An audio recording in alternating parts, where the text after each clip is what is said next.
कृष्णाय वासुदेवाय हरये परमात्मने प्रणतक्लेशनाशाय गोविंदाय नमो नमः। सच्चिदानन्दरूपाय विश्वोत्पत्त्यादिहेतवे तापत्रय विनाशाय श्रीकृष्णाय वयं नमः। सभी कथा श्रोता बंधुओं को जय श्रीमन्नारायण। चलते हैं कथा प्रवाह में सुकताल, जहाँ पर श्री सुखदेव जी महाराज राजा परीक्षित जी को श्रीमद् भागवत महापुराण की कथा सुना रहे हैं। आदरणीय बंधुओं, कुछ व्यवधान हुआ, सामाजिक कार्य आ गए थे, पंडित जी उनमें चले गए थे, आज आ गए हैं और आज हम आपको फिर कथा सुना रहे हैं। 2-5 दिन सुनाएंगे, फिर कथा करने जाएंगे रामेश्वरम, श्री राम कथा, वहाँ से लौट के आएंगे, फिर अप्रैल में मिलेंगे हम। तब तक के लिए हम आपसे क्षमा ही चाहेंगे, क्योंकि जब ऐसे आवश्यक कार्य आ जाते हैं तो उनमें जाना भी पड़ता है। तो चलो कथा प्रवाह में सप्तम स्कंद का प्रथम अध्याय हो गया था। प्रथम अध्याय में महाराज सुखदेव जी महाराज ने राजा परीक्षित जी को क्या सुनाई? जय विजय की कथा सुनाई थी। मूल में ये कथा नारद जी महाराज ने युधिष्ठिर जी महाराज को सुनाई थी, क्योंकि भगवान के चक्र से शिशुपाल का सिर कटा, उसकी ज्योति निकली, भगवान में मिली। युधिष्ठिर जी को बड़ा आश्चर्य हुआ। उन्होंने पूछ लिया अपने गुरुजी नारद जी से कि गुरुदेव ये क्या हुआ? ये तो जब से पैदा हुआ तुतलाता था, तभी से भगवान में गाली देता था, और इसकी ज्योति भगवान में मिल गई। तब नारद जी ने उनको वो जय विजय कथा सुनाई थी कि भैया ये शिशुपाल और कोई नहीं है, ये तो इनके द्वारपाल हैं। सनकादि ऋषियों ने इनको शाप दिए थे भैया 3 जन्म के, तो ये पहले जन्म में हिरण्याक्ष और हिरण्यकश्यप बने, दूसरे जन्म में रावण कुंभकर्ण बने, तीसरे जन्म में ये शिशुपाल दंतवक्त बने। अब इनकी जब तीसरे जन्म की जब शाप की अवधि पूरी हो गई तो भगवान क्या इनको जाना ही था। पहले जो 2 इनके अवतार हुए भैया, उनमें भगवान ही इनको मारा था, लेकिन ये मुक्त नहीं हुए थे, क्योंकि सनकादि ऋषियों ने इनको 3 जन्म के लिए श्राप दिए थे। मुकुत न भये हते भगवाना, 3 जन्म दीजे बचन प्रमाना, 3 जन्म दीजे बचन प्रमाना। 3 जन्म द्विज बचन प्रमाना, 3 जन्म के लिए राक्षस होने के का श्राप दिया था। तो भैया ये तो वही हैं। जब भगवान ने वराह अवतार धारण करके और हिरण्याक्ष को मार दिया, तब भैया जो हिरण्यकश्यपु है भैया, वो हिरण्यकश्यपु बहुत क्रोधित हुआ। यहाँ तक की कथा हम प्रथम अध्याय में सुन चुके थे। चलते हैं द्वितीय अध्याय में। हिरण्यकश्यपु पहली बात तो अपने सेवकों को उपद्रव करने का आदेश देता है, और अपनी माताजी को और अपने कुटुंबियों को वो समझाता है। नारद उवाच है, क्योंकि मूल कथा तो यही है, नारद जी ने सुनाई युधिष्ठिर जी को। फिर वही कथा श्री सुखदेव जी महाराज ने राजा परीक्षित जी को सुनाई। इसीलिए यहाँ क्या आया? नारद उवाच है। सुखदेव जी कह रहे हैं परीक्षित जी से कि परीक्षित, नारद जी ने कहा फिर युधिष्ठिर जी से, नारद उवाच है भ्रातरेवं विनिहते हरिणा क्रोडमूर्तिना हिरण्यकश्यपु राजन् पर्यतप्यदृशा शुचा। नारद जी ने कहा कि हे युधिष्ठिर जी, जब भगवान ने वराह अवतार धारण करके हिरण्याक्ष को मार डाला, तब भाई के इस प्रकार मारे जाने पर हिरण्यकश्यपु रोष से जल भुन गया और शोक से संतप्त हो उठा। वो कहने लगा, भोबो दानव दैतेया द्विमूर्धस्त्यक्ष संबर शतबाहो हयग्रीव नमुचे पाक इल्बल विप्रचित्ते मम वचः पुलोमन शकुनादयः शृणुतानंतरम सर्वे क्रियतामासुमाचिरम। हे दैत्यों, हे दानवों, हैं कौन कौन है ये? द्विमूर्ध त्रक्ष, शंबर, सतबाहु, हयग्रीव, नमुची, पाक, इलवल, विप्रचित्ती, आप सभी मेरी बात को सुनो। हे पुलोमन, शकुनी, सारे के सारे हैं, कहते हैं मम वचः सुनुत, आप सभी मेरी बात सुनो। और सर्वे सुनुत, सभी सुनो, और सुनने के बाद क्रियतामासुमाचिरम, मैं जो तुम्हें कहता हूँ, आज्ञा देता हूँ, उसको आप तत्काल की कर दीजिए, उसमें किसी प्रकार का विलंब मत कीजिए। सपत्नैर्घातित क्षुद्रैः भ्राता मे दयित सुरित पार्ष्णिग्राहेण हरिणा समेनाप्युपधावनैः। मेरे इन क्षुद्र शत्रुओं ने मेरे परम प्यारे और हितैषी भाई को विष्णु से मरवा दिया है। यद्यपि विष्णु क्या हैं, कहते हैं देवताओं के प्रति और दैत्यों के प्रति समान है, फिर भी अनुनय विनय के द्वारा देवताओं ने उसे अपने पक्ष में कर लिया है। मत्सूल भिन्न ग्रीवस्य भूरिणा रुधिरेण वै रुधिर प्रियम तरपैसे भ्रातरम में गतव्यथः। मेरी व्यथा तब शांत होगी जब मैं मेरे इस शूल के द्वारा उस विष्णु का गला काट दूंगा, और गला काटने के बाद उसके खून की जो धारा बहेगी, मैं उस खून की धारा से ही मेरे जो रुधिर प्रिय भाई हैं, खून के प्यासे या खून के प्रेमी, जिनको खून बड़ा प्यारा होता है, मैं उसकी क्या करूँगा, भैया मैं उनका तर्पण करूँगा। विष्णु के गले से निकलने वाली जो धार है खून की, उससे मैं मेरे रुद्र प्रेमी जो भाई है हिरण्याक्ष, मैं उसका तर्पण करूँगा। इसीलिए यत्र यत्र द्विजा गावो वेदावरणाश्रमा क्रिया तम तम जनपदम यात संदीपयत वृश्चतः। जहाँ जहाँ तुम ब्राह्मणों को देखो, उन ब्राह्मणों को मार डालो। गावो, जहाँ गायें दिखे उनको मार डालो। वेद दिखें, ये वह वेद पाठी ब्राह्मण दिखे, उनको मार डालो। वर्णाश्रमा क्रिया, वर्ण और आश्रम की जितनी भी क्रियाएं हैं, जितने भी धर्म कर्म हैं, महाराज तुम उन देशों में चले जाओ और जाकर के सबको जला दो और उनको उजाड़ डालो। जब जब हो या धर्म के हानि बाढ़हि असुरी अधम अभिमानी, बाढ़हि असुरी अधम अभिमानी। क्या करते हैं वो कि करहीं अनीति जाय नहीं बरनी, सीधहि विप्री धेनु सूर धरनी, सीधहि विप्री धेनु सूर धरनी। ये सब परेशान होते हैं, तो इसीलिए जाकर के सबसे पहले ब्राह्मणों का नंबर ले लो।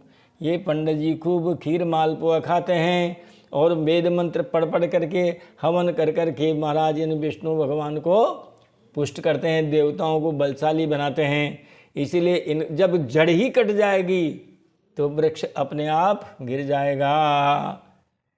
ये सब देवताओं की या भगवान विष्णु की जड़ें हैं। ब्राह्मण है, गाय है, वेद है, वर्णाश्रम के धर्म कर्म है, सबको नष्ट कर दो। पुरग्राम ब्रजोद्यान क्षेत्रारामाश्रमाकरान् खेट खरबट घोषांश्च ददहु पत्तनानि च। हिरण्यकश्यपु की जब इस प्रकार की आज्ञा मिली तो मिलते ही असुरों ने नगर, गांव, गायों के बाड़े, बगीचे, खेत, बाग, आश्रम, खाने, किसानों की बस्तियां, तराई के गांव, अहीरों की बस्तियां, व्यापारियों के नगर, महाराज सब जला डाले। कोई उन्होंने बाकी नहीं रखा है। कि द्विज भोजन मखे होम सराधा, सबके जाई करहु तुम बाधा, सबके जाई करहु तुम बाधा, द्विज भोजन मखे होम सराधा। रावण ने आज्ञा दी थी अपने सेवकों को कि इन ब्राह्मणों को निमटाओ। हैं, ये ब्राह्मण के भोजन जो कराते हैं लोग, महाराज उनको भी निमटाओ। ब्राह्मण जो है वो क्या करेंगे महाराज, यज्ञ करेंगे, हवन करेंगे, इनको भी ये ब्राह्मण संपन्न करते हैं, इसीलिए इनको भी निमटाओ, ब्राह्मणों को ही निमटाओ। हैं, श्राद्धों में तो निमंत्रण क्या है महाराज, ब्राह्मण को ही दिया जाएगा। है, आपके घर में भले जो है 20 भैंस हो, 1 गाय हो, लेकिन अच्छा भैंस दूध बहुत देती है, गाय कम देती है, फिर भी जब रोटी दोगे आप तो महाराज गाय को ही ढूंढोगे। इसीलिए महाराज जब भी भोजन का कोई आएगा प्रसंग, तो महाराज ये कहेंगे यार 5 ब्राह्मणों के भोजन करा देते हैं। और ये ब्राह्मण क्या करते हैं, ये उनकी माला जपते हैं, ये उनको हवन करते हैं, यज्ञ करते हैं, और आहुतियों के द्वारा ये देवताओं को बलवान बनाते हैं, मंत्रों के द्वारा उनको बलवान बनाते हैं। इसीलिए जब ये जड़ ही कट जाएगी तो पेड़ अपने आप धराशायी हो जाएंगे। हैं? चले गए साहब उपद्रव मचाने के लिए। तो सेवकों को या मित्रों को ऐसी आज्ञा दे करके हिरण्यकश्यप कहाँ हैं, वो अपनी माँ के पास आए हैं और माता जी को उपदेश दे रहे हैं। जो हिरण्याक्ष जिसका वध हो गया, उनकी जो पत्नी है या उनके बेटे हैं, उन सबको बैठा दिया और बैठा करके महाराज प्रवचन करने लगा।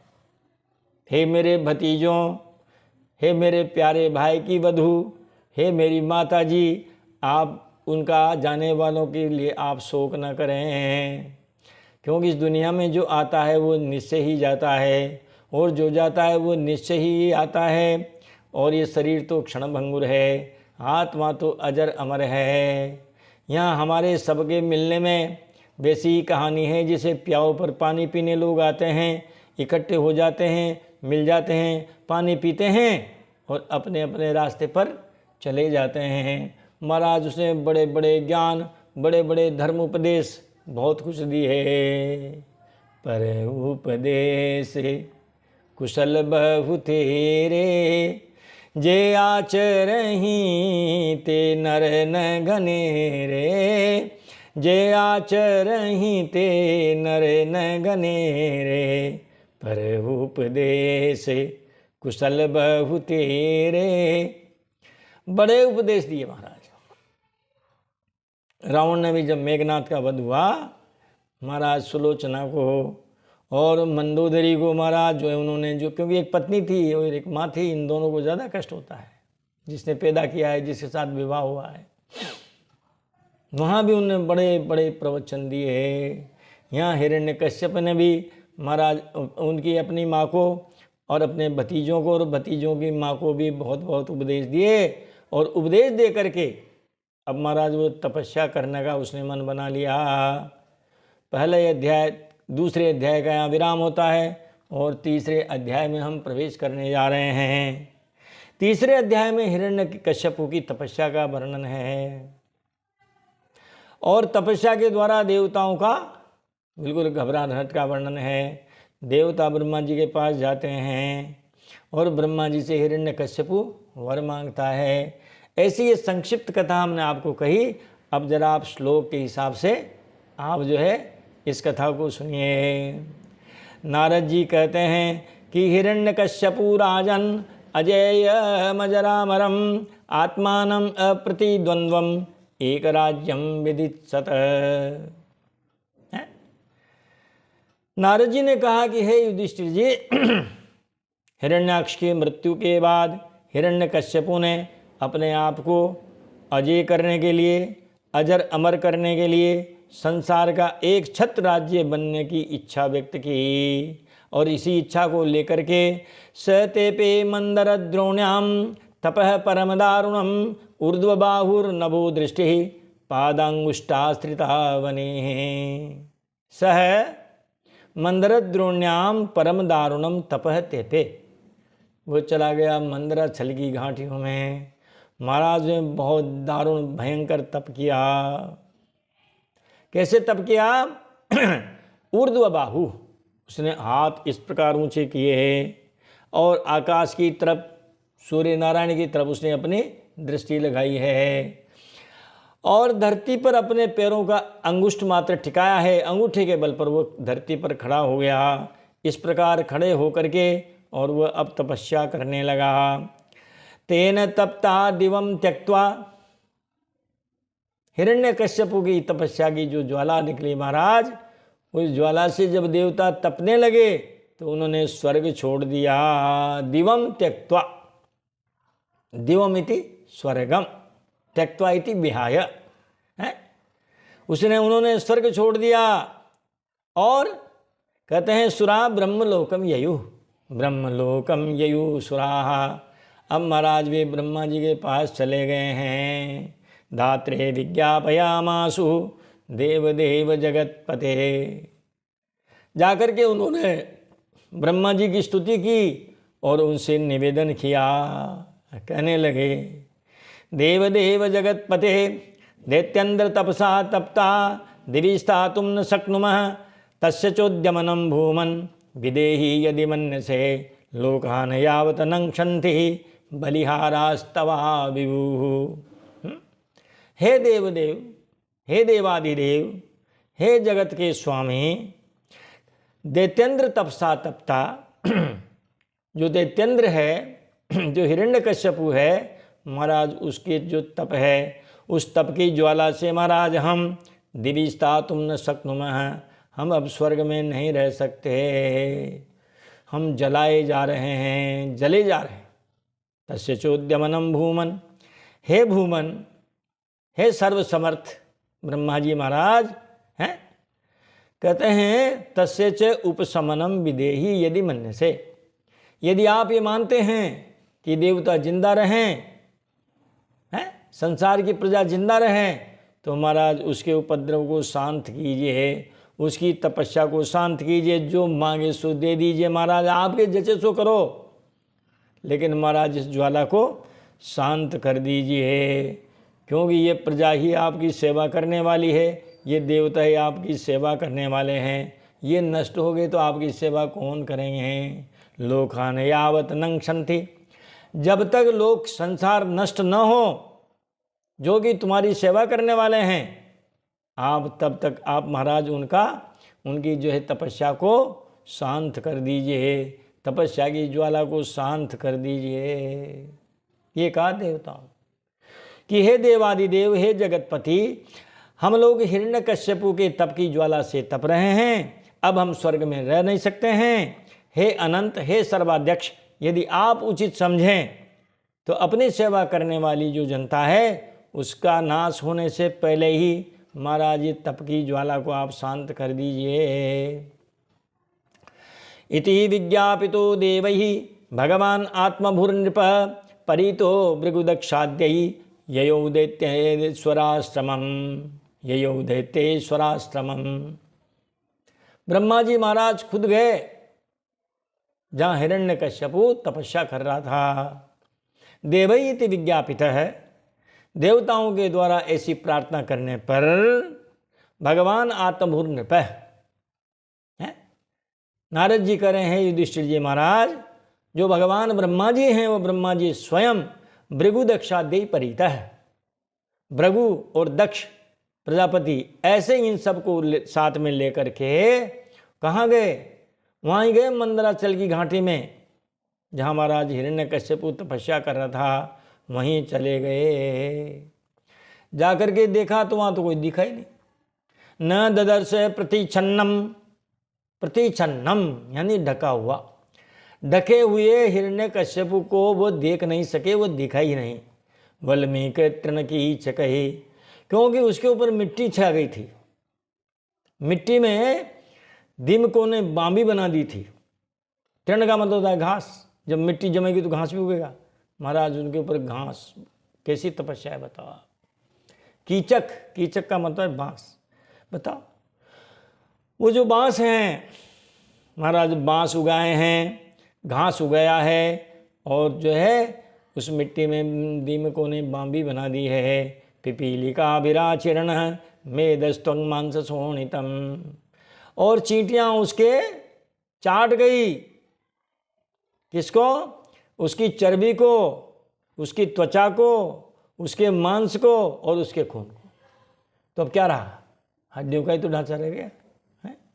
चींटियाँ उसके चर्बी को चाट गई, त्वचा को खा गई, मांस खा गई, खून पी गई, कुछ नहीं रहा। ब्रह्मोवाच है, फिर ब्रह्मा जी ने आवाज लगाई, कहा उत्तिष्ठोत्तिष्ठ भद्रम ते तपः सिद्धोषि काश्यप वरदोहम अनुप्राप्तो व्रियताम ईप्सितो वरः। हे काश्यप, कश्यपस्य अपत्यम पुमान काश्यप। हे कश्यप जी के बेटा, हे हिरण्यकश्यपो, है उत्तिष्ठ उत्तिष्ठ, बेटा उठो उठो, ते भद्रम, तुम्हारा कल्याण हो, है तपः सिद्धोषि, आप जो है तपस्या के द्वारा क्या हो गए हो? कहते हैं आप सिद्ध हो गए हो, आपकी तपस्या सिद्ध हो गई, इसीलिए उठो उठो। वरदो हम अनुप्राप्त है, मैं वरदानी ब्रह्मा स्वयं तुम्हारे सामने उपस्थित हूं, इसीलिए मुझसे व्रियताम ईप्सितो वरः है। आप जो चाहो, तुम्हारी जो इच्छा हो, आप निसंकोच मुझसे मांग लो। मगर मांगे कौन? वहाँ तो महाराज हड्डियों का ढांचा रह गया है। नारद जी कहने लगे कि हे युधिष्ठिर जी, इत्युक्त्वादि भवो देवो भक्षितांगम पिपीलकैः कमंडलु जले नोक्षत दिव्यनामोघरादसा। जब कोई बोला नहीं, उठा नहीं, तब महाराज ब्रह्मा जी ने ऐसा कह करके भक्षितांगम पिपीलकैः, चींटियाँ जिसके सारे अंगों को चाट गई थी, ऐसे उस बांबी के ऊपर उन्होंने, कहते हैं कोई दिव्य मंत्रों के द्वारा जो अभिमंत्रित है, ऐसे जल का छिड़काव किया। जब जल का छिड़काव किया तो छिड़काव करते ही हिरण्यकश्यप उठ करके खड़ा हो गया। देखो आप, और खड़े होते ही हिरण्यकश्यप बोल गया, कहने लगा यदि दास्यभिमतान वरान महे वरदोत्तमः भूतेभ्यस्त्वद् विशिष्टेभ्यो मृत्युर्मा भून्मम प्रभो। श्री नारद जी महाराज कहते हैं युधिष्ठिर जी से कि हे युधिष्ठिर जी, हिरण्यकश्यपु ने ब्रह्मा जी से कहा कि हे प्रभु, यदि यही आप समस्त वरदाताओं में श्रेष्ठ हैं तो आप मुझे अभिष्ट वर देना भी चाहते हैं, तो ऐसा वर दीजिए कि मैं आपके बनाए हुए किसी भी प्राणी से मेरी मृत्यु न हो, अर्थात मुझे अमर बना दो। अमर बना दो मुझे, मरूं नहीं मैं, हैं? देखो आप, मृत्यु से भय है ना, उनको भी भय है। आप और हम तो बहुत छोटे प्राणी हैं? ऐसे से उन देवताओं दानवों को भी मृत्यु का भय है। ब्रह्मा जी ने कहा भैया तेरे को कैसे अमर बना दूं मैं खुद ही अमर नहीं हूँ। जो खुद अमर नहीं है वो दूसरों को कैसे अमर बना सकते हैं? भाई जब वो महाप्रलय का जब समय आता है तब क्या होता है? ब्रह्मलोक तक भी विलीन हो जाता है। आ ब्रह्म भूलान लोकान पुनरावर्तिनोर्जुन है, गीता जी में लिखा है। भगवान कृष्ण कहते हैं अर्जुन से, रे अर्जुन, ब्रह्मलोक तक का जो स्थान है ब्रह्मलोक, वह भी उसमें महाप्रलय में वो भी समा जाता है, नष्ट हो जाता है, और अंत में मिलना तो भगवान विष्णु में ही है? उन्हीं से तो पैदा हुए हैं, तो फिर उन्हीं में मिलना है भैया। तो यदि दास्यसि अभिमतान वरान में वरदोत्तम है, हे वर देने वालों में उत्तम ब्रह्मा जी महाराज, यदि आप वर देना ही चाहते हैं तो सबसे पहली बात तो यह है कि संसार में आपने सृष्टि में जितने प्राणी बनाए हैं उनमें से किसी से भी मेरी मृत्यु ना हो।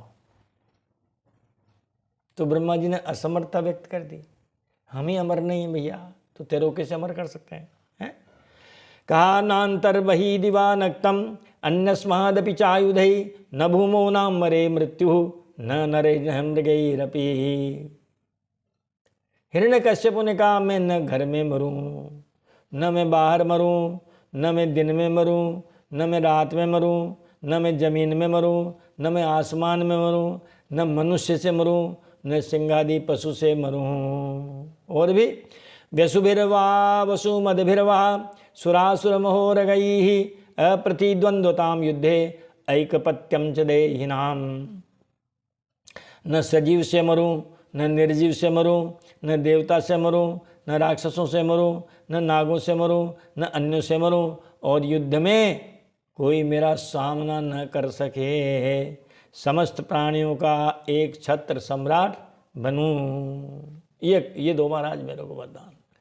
सर्वेषां लोकपालानां महिमानं यथात्मनः तपः योग प्रभावानां यन्नरिष्यति करहिचित्। कहते हैं इंद्रादि समस्त लोकपालों में जैसी आपकी महिमा है वैसी ही मेरी भी हो। है जैसे आप जाते ही इंद्र खड़ा हो जाता है ना, महाराज मैं जाऊं तो मुझे देख के वो भी जो है हाथ जोड़कर खड़ा हो जावे।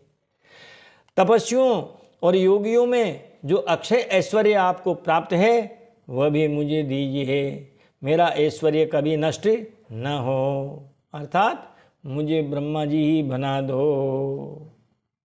इस वरदान के लिए भी ब्रह्मा जी ने असमर्थता बताई और कहा कि भैया मैं तुम्हें अपने बराबर भी नहीं बना सकता है। अरे भाई बनाता है तो बड़ा ही बनाएगा है? भाई जो कलेक्टर है वो किसी को कलेक्टर नहीं बना सकता, उसके लिए तो कोई यूपीएससी परीक्षा होती है ना, आप वहाँ जाओ परीक्षा पास करो, और अगर ऐसा है आप अगर परीक्षा उत्तीर्ण करते हो तो आप भी बन जाओ। मैं नहीं बना सकता। छोटा मोटा कर्मचारी हो तो चलो लाओ हम पोस्टिंग दे दें आपको, कलेक्टर की नियुक्ति नहीं कर सकता है। तो लौकिक व्यवहार में भी हम देखते हैं कि एक समान पद वाला व्यक्ति अपने ही समान दूसरे व्यक्ति को नहीं बना सकता, तो भैया हम भी नहीं बना सकते हैं। और अमर बनने के लिए भी महाराज उन्होंने असमर्थता व्यक्त कर दी थी, मैं तुम्हें अमर नहीं बना सकता। दो वरदान ऐसे थे जिसमें ब्रह्मा जी ने मना किया और कह दिया जा तथास्तु, है ना, ऐसा ही होगा। एक तो मैं तुम्हें अमर नहीं बना सकता क्योंकि मैं खुद अमर नहीं हूं। जब महाप्रलय का समय आएगा हम भी उसमें विलीन हो जाएंगे। जब हम ही अमर नहीं तो तुम्हें कैसे अमर बनाए। दूसरा, हम तुम्हें ब्रह्मा नहीं बना सकते क्योंकि ब्रह्मा बनाएंगे तो विष्णु भगवान ही बनाएंगे, उन्होंने हमें बनाया है। आप भी उनकी शरण में चले जाओ, वो बना दे तो बहुत अच्छी बात है। ऐसा ही एक वरदान मांगा था रामचरितमानस में। एक प्रताप भानु की कथा आती है बालकांड में। वो प्रताप भानु दो भाई थे और उन्होंने भी ऐसे कोई कपटी मुनि मिल गया था उनको और उन पर बड़ी उन्होंने श्रद्धा दिखाई थी। तो उन्होंने भी ये मांगे थे, मरा जरा मरण दुख रहित तनु समरजित है जनिको एक छत्र रिपुरी हीन मही राजकल्प सत हो। महाराज मुझे ऐसा वरदान दो कि मेरा शरीर जरा मरण दुख रहित। जब दुनिया में आए हो भाई तो यहाँ तो बुढ़ापा भी है, मृत्यु भी है, दुख भी है। महाराज हम बुढ़ापे से रहित हो जावें, हम मरे नहीं हुई अजर अमर हो जाएं, किसी तरह का दुख ना हो। समर जीते जनिको, हमको युद्ध में कोई जीत ना सके, हमारा एक छत्र शासन हो और कई सैकड़ों कल्पों तक मेरा राज्य बना रहे। और उनको महाराज फिर ऐसी पटकी दी उन्होंने नकली बाबा जी ने, जो महाराज इतना वरदान तो क्या खुद का राज भी नहीं बचा पाए, न प्राण बचा पाए न राज बचा पाए। और यहाँ आकर के आपका तृतीय अध्याय का विराम होता है। चतुर्थ अध्याय में प्रवेश करते हैं क्योंकि इसमें ये हिरण्यकश्यपु की तपस्या होगी और ये उसको जो है वरदान भी मिल गया है। अब उसके अत्याचार देखना आप हैं, ब्रह्मा जी के द्वारा हिरण्यकश्यपु को वर प्राप्ति और उनके अत्याचार। अब देवताओं का भगवान के पास जाना। पहले कहाँ गए थे वो, जब तपस्या कर रहा था तब ब्रह्मा जी के पास गए। ब्रह्मा जी उनको वर दे कर अग्नि शांत कर दी, मगर महाराज इससे वरदान दे दिए जिससे देवताओं में त्राही त्राही मच गई महाराज। अब कहाँ गए, अब महाराज वो भगवान विष्णु के पास गए हैं और भगवान के द्वारा उनको आश्वासन दिया जाता है। फिर नारद जी महाराज प्रहलाद जी के गुणों का वर्णन करते हैं, हिरण्यकश्यपु के अत्याचारों का वर्णन करते हैं। ये सभी कथा इस चतुर्थ अध्याय में आएगी। अब आप जो है श्लोक के अनुसार क्या लिखा है व्यास जी महाराज ने, आप उसका श्रवण कीजिए। ब्रह्मोवाच है, ब्रह्मा जी ने कहा, मांगे ने करीब 19 वरदान मांगे थे महाराज, 19 में से 17 दे दिए, 2 नहीं दिए।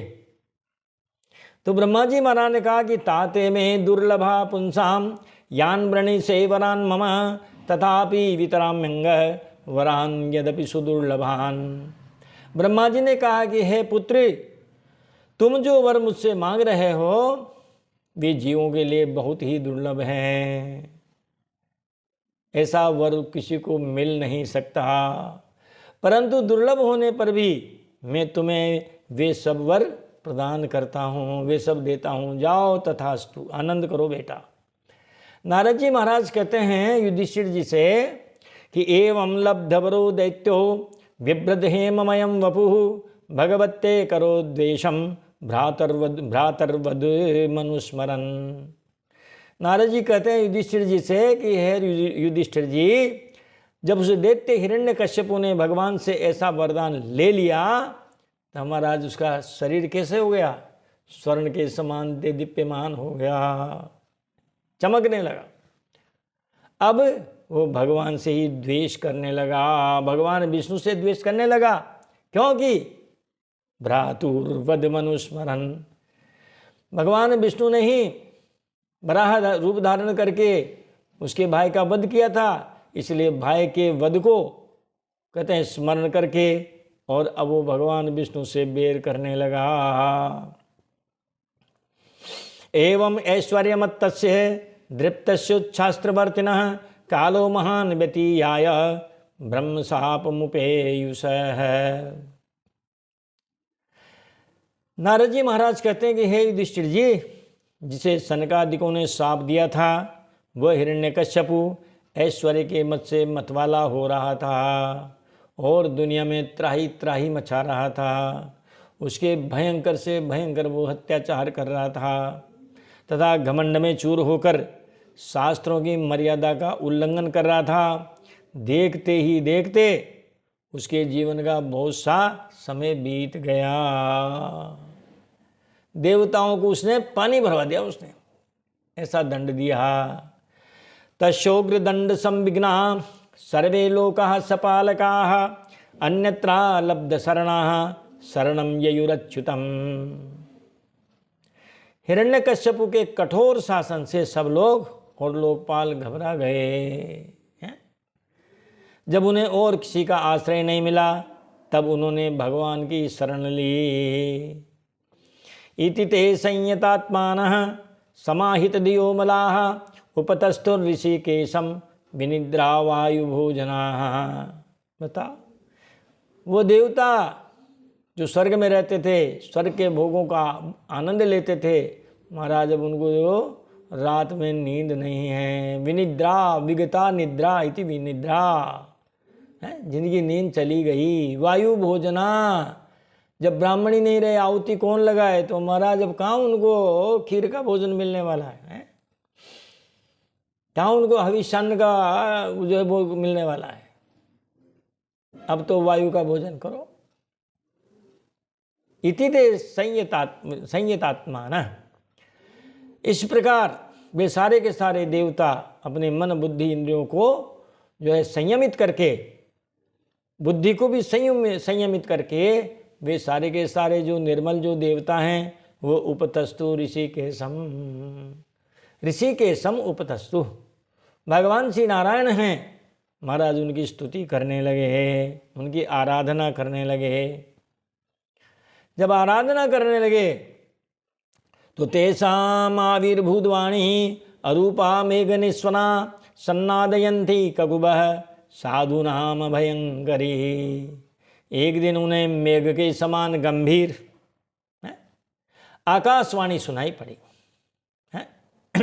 अरूपा मेघ निस्वना, इस प्रकार आकाशवाणी उनको सुनाई पड़ी और उसकी ध्वनि से दिशाएं गूंज उठे। वह वाणी साधुओं को अभयदान देने वाली थी। क्या कह रही थी, क्या सुना देवताओं ने? आकाशवाणी ये हुई महाराज, कामाभीष्ट विबुध श्रेष्ठ, हे देवताओं आप डरे नहीं, महाभेष्ट विबुध श्रेष्ठा सर्वेशाम भद्रमस्तु वह। आप सभी का कल्याण हो। मद दर्शनम ही भूतानाम सर्वश्रेयोपपत्तये है। मेरे दर्शन से प्राणियों को परम कल्याण की प्राप्ति होती है। आप डरे नहीं हैं। ज्ञातमे तस्य दौरात्म्यम दैते आप सदस्य च तस्य शांतिम करिष्यामि कालम तावत प्रतीक्षत। ये आकाशवाणी हुई कि हे देवताओं, इस नीच दैत्य की दुष्टता का मुझे पहले से ही पता था। मैं इसको मिटा दूंगा। अभी कुछ दिनों तक समय की प्रतीक्षा करो। इसके अपराध थोड़े और बढ़ने दो। कहते ना, पाप का जब गड़ा भरेगा तो महाराज वो चौराहे पे जाके फूटेगा। यदा देवेषु वेदेषु गोषु विप्रेषु साधुषु धर्मे मयि च विद्वेषः सवा आसु विनश्यते। हे देवताओं, कोई भी प्राणी जब वो देवताओं का अपराध करेगा, वेद, गाय, ब्राह्मण, साधु, धर्म और मुझसे द्वेष करने लगता है महाराज, तो कहते हैं उसका शीघ्र ही विनाश हो जाता है।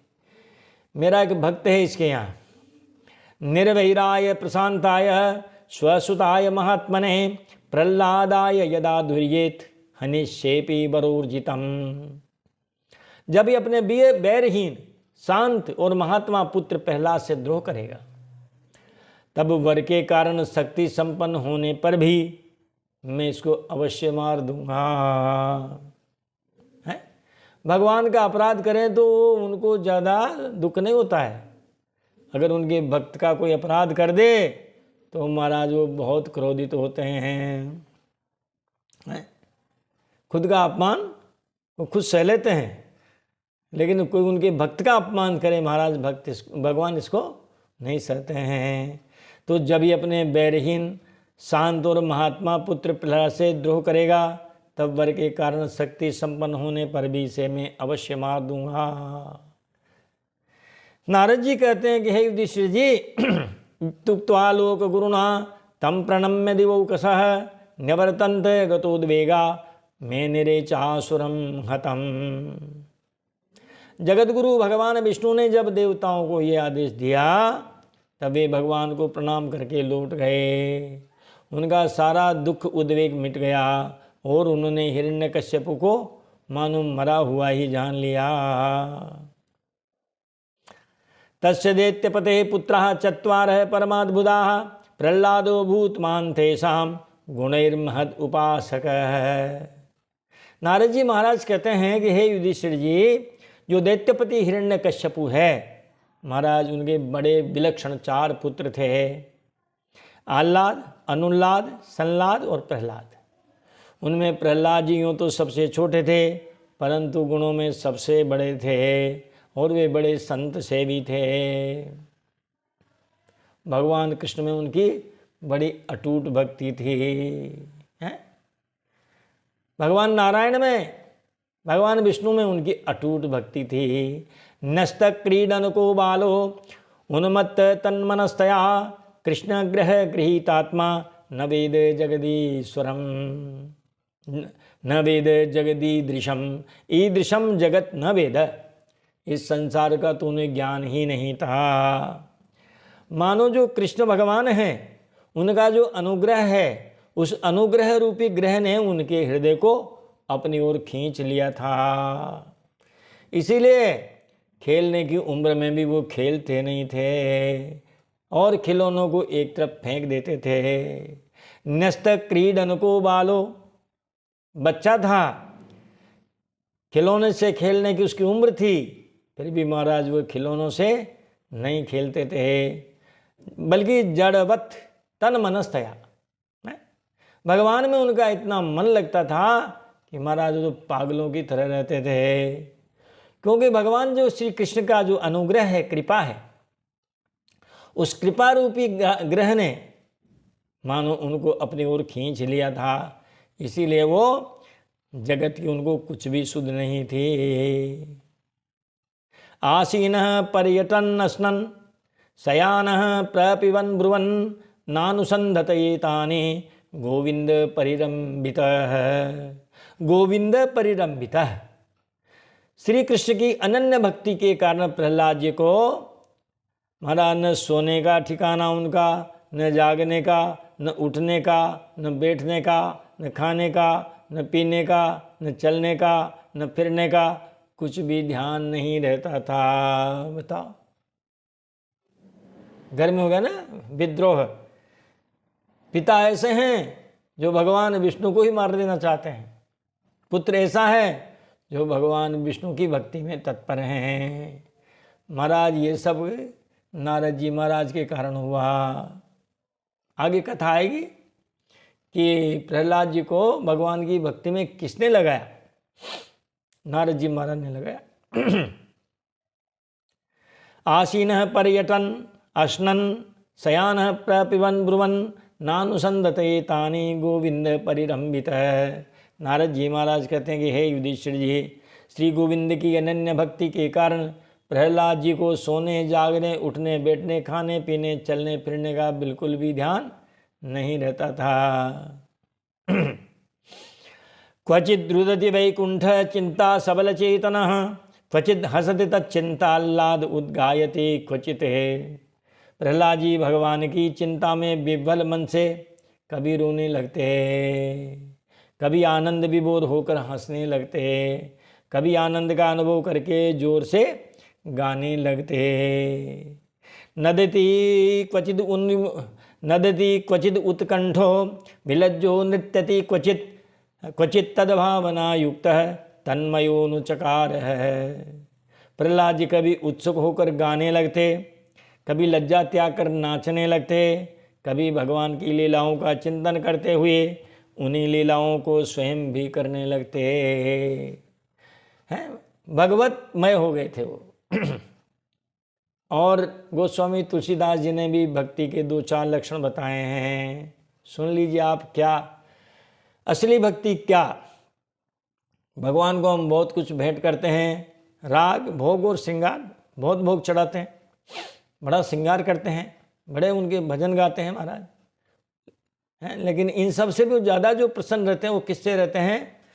लो सुनो, आपको एक चौपाई सुना देते हैं। मम गुण गावते पुलक शरीरा, गदि गद गिरा नयन बहनीरा, गदि गद गिरा नयन बहनीरा। मम गुण गावते पुलक शरीरा।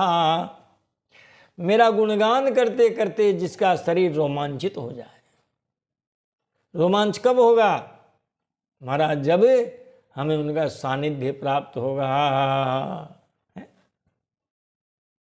गदगद गिरा, महाराज गाते गाते गला भर आवे, और गला भर आवे आंखों में से आंसू आ जावे।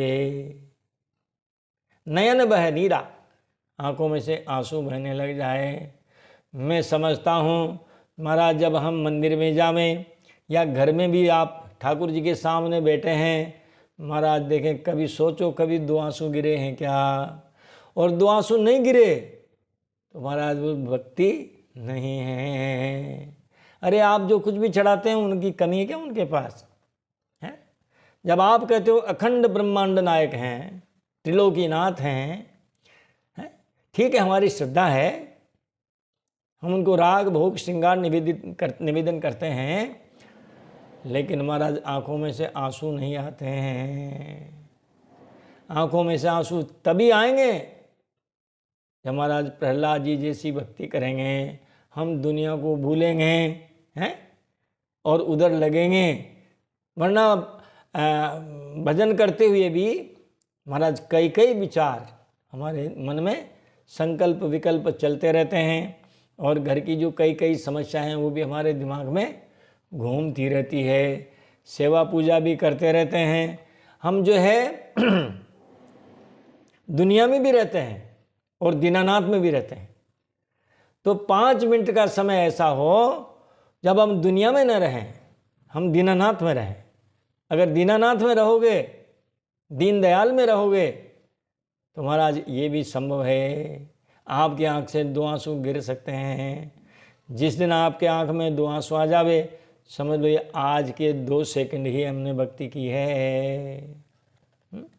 जैसे प्रहलाद जी करते हैं, तस्मिन् महाभागवते महाभागे महात्मने हिरण्यकश्यपो राजन अकरोदगमात्मजे। प्रहलाद जी भगवान के परम प्रेमी भक्त, परम भाग्यवान और परम संत है। हिरण्यकश्यपु ऐसे साधु पुत्र को भी अपराधी बतलाकर और उनका अनिष्ट करने की चेष्टा करने लगा है? तो युधिष्ठिर जी ने कहा, गुरुदेव आप बताइए, देवर्ष एतदिच्छामो वेदितुम तव सुव्रत यदात्मजाय शुद्धाय पिता दात साधवे यगम। युधिष्ठिर जी ने कहा कि हे देवर्षि नारद जी, अब मैं आपसे ये जानना चाहता हूँ कि हिरण्यकश्यपु ने पिता होकर भी ऐसे शुद्ध हृदय महात्मा पुत्र से द्रोह क्यों किया है?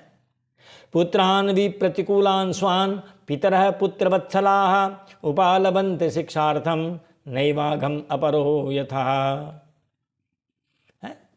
युधिष्ठिर जी ने कहा, है गुरुदेव आप बताइए, पिता तो स्वभाव से ही अपने पुत्रों से प्रेम करते हैं।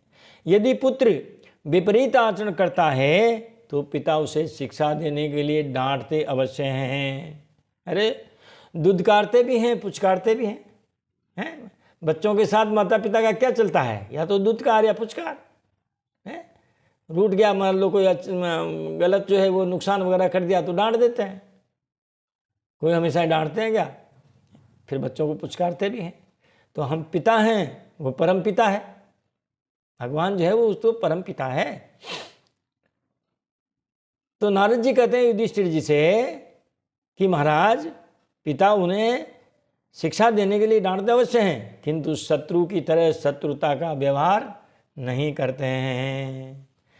एतत् कौतूहलं ब्रह्मन् अस्माकं विदम प्रभो पितुः पुत्राय द्वेषो मारणाय प्रयोजित है।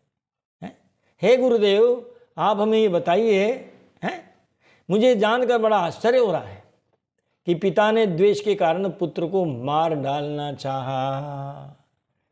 यदि भगवान ने उनकी रक्षा न की होती तो महाराज उनका जीवन संकट में था, बच ही नहीं सकता था। बताओ कितने कितने मारने के प्रयास किए, लेकिन भगवान ने महाराज उनकी रक्षा की।